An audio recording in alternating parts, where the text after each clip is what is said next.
Hey, everybody, I'm Rich G. And I'm BJ Flagg, and this is episode 322, Cultivating and Caring About Your Branding. It's going to be a good episode, I Rich. know. Today, we're diving into an essential part of any successful business, cultivating and caring about your branding. That's right. Branding isn't just a catchy logo or a snazzy tagline. It's about creating a story and identity that resonates with your customers and stands out in a crowded market. BJ and I are going to discuss the why and how of branding and why it should never be an afterthought in your business strategy. Expect insights and action items today as we both transform small businesses into recognizable and beloved brands. So, whether you're a startup just sketching out your brand identity or an established business looking to refresh your image, this episode is packed with tips and stories to inspire you. Grab your notepad, get comfortable, and let's dive into the world of branding. Welcome to the Best Small Business Show. So, our first action is craft your story, your essence. When you walk into a place like Ralph Lauren, you are transported into their story and you are mesmerized by everything, how they set everything up, what they do, all the things. It's same type of thing when you go into watch a Tiffany's ad. You have memories of Audrey Hepburn and breakfast at Tiffany's, possibly your experience walking into a Tiffany's. It automatically triggers a certain feeling for you.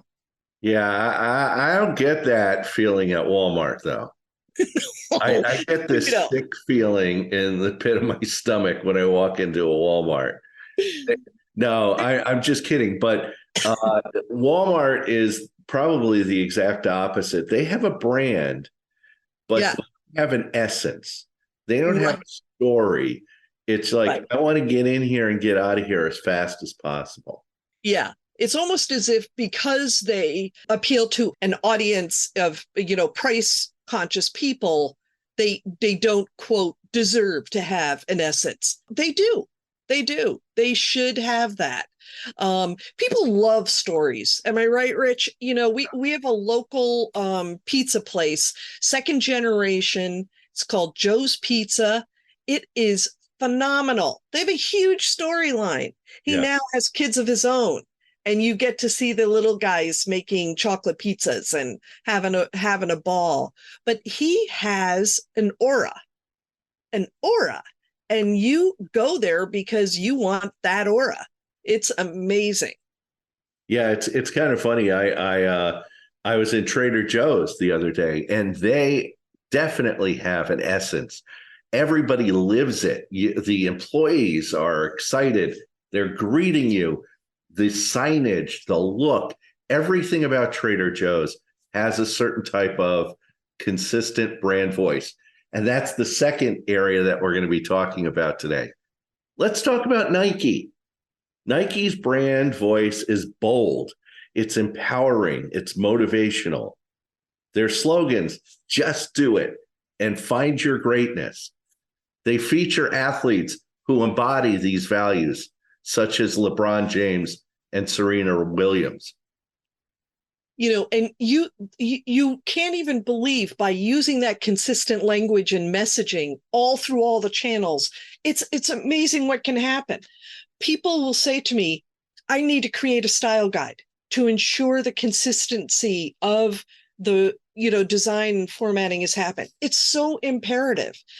Think about brands that you've seen have an extensive way of handling themselves, like they're authentic, and that's your brand personality coming through. It's so strong. Yeah, you have to, your voice needs to come through your brand in a certain way.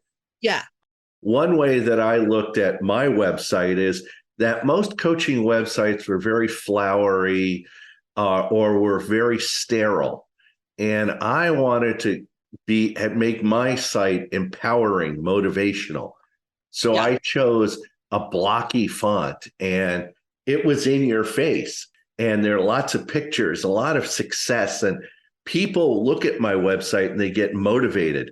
Whereas Oh, yeah. most coaching websites are kind of like very flowery, very laid back. And that's just not me. It really reflects me. Um, Exactly. It's your unique selling it's proposition. my True. USP. Yeah. And like, think of Apple. Apple's brand is sleek, sophisticated, and high tech. Oh, This yeah. is evident in all of their marketing. Their products embody their brand voice, being designed with a focus on simplicity and elegance. Oh, yeah. Oh, yeah. And, well, a lot of people said, after Steve Jobs, nobody's going to pull it off. But Tim Cook has done a darn good job. He Yes. has done a good job of keeping that little magic going.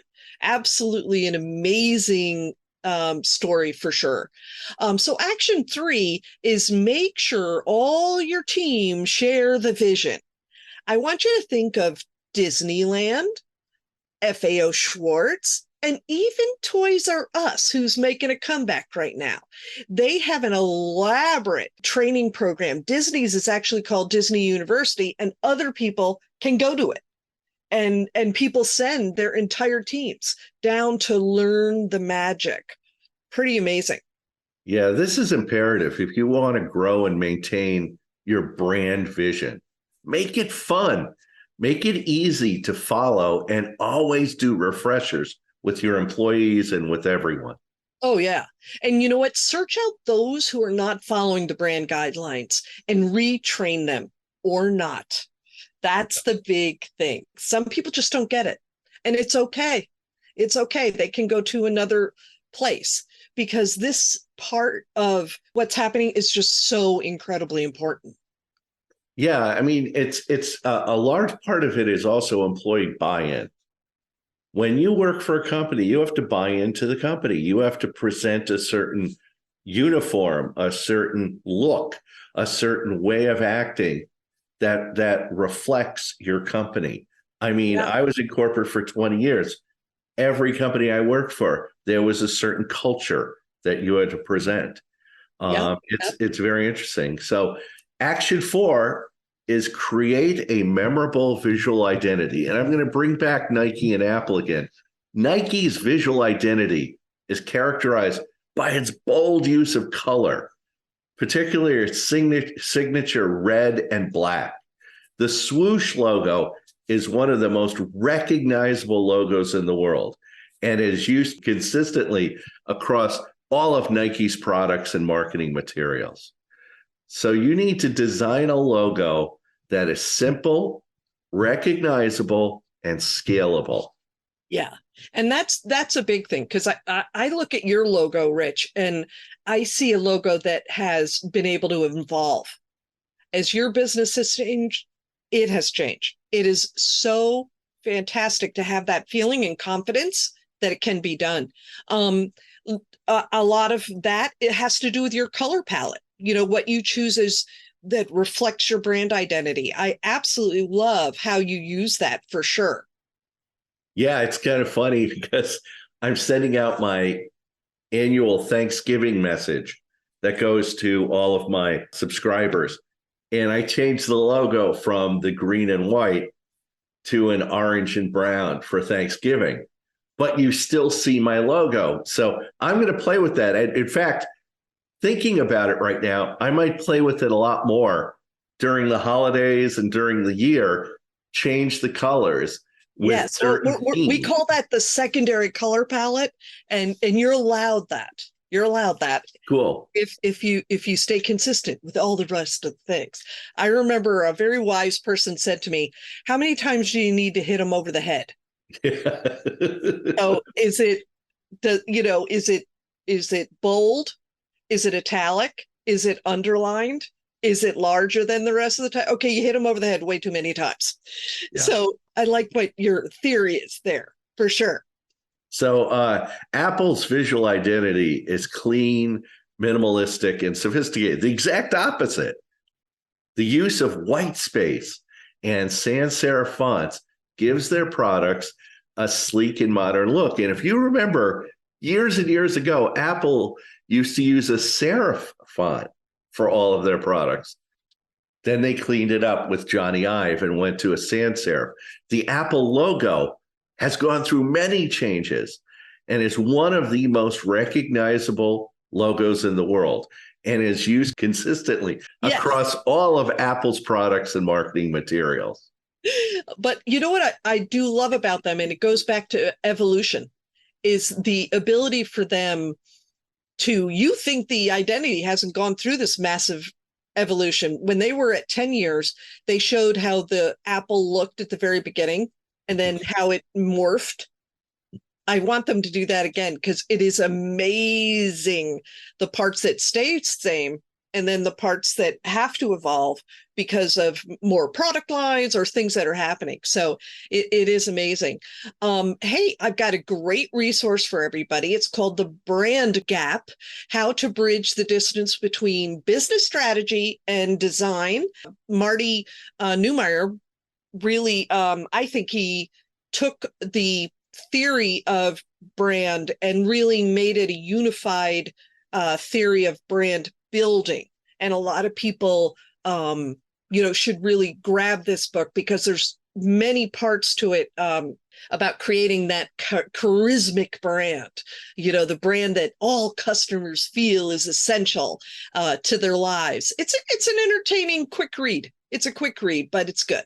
Yeah, it's a good book because, again, everybody thinks about their brand. It's like, once I come up with it, I'm done. And no, what Marty talks about is your brand is ever evolving.